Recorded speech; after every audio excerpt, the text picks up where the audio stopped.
All that is needed to establish the existence of an encroachment is a survey locating the property line.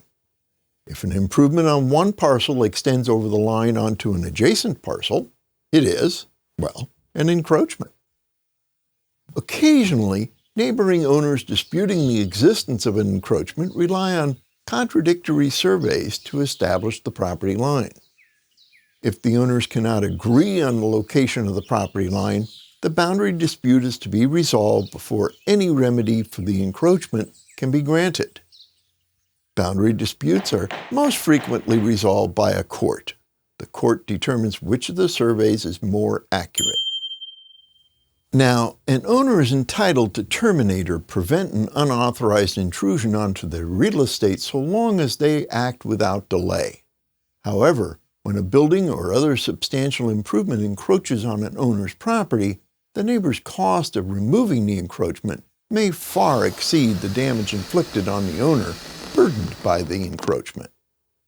Thus, the encroachment is allowed to continue and the owner is awarded money losses for the lost use of their property. This is called balancing hardships or balancing equities. The conditions for balancing hardships are the owner of the property affected by the encroachment may not suffer an extreme injury due to the continued existence of the encroachment.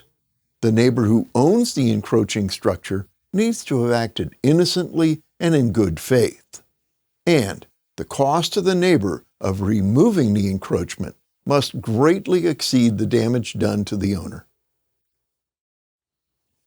The good faith of a neighbor who constructs improvements which encroach on the land of another needs to exist before any balancing of the hardships can take place.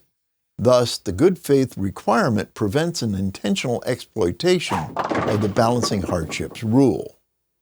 When an encroachment is allowed to continue, the encroaching neighbor is granted an equitable easement to maintain the improvement on the owner's property.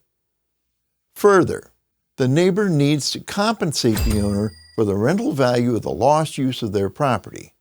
The easement lasts for the lifetime of the encroachment.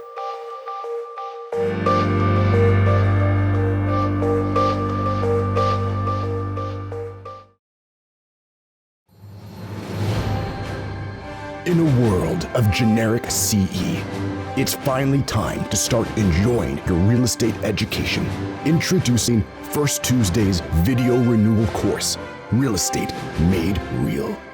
California's first and only DRE-approved video-based renewal experience. Get an exclusive preview and enroll today. Be the star of your career.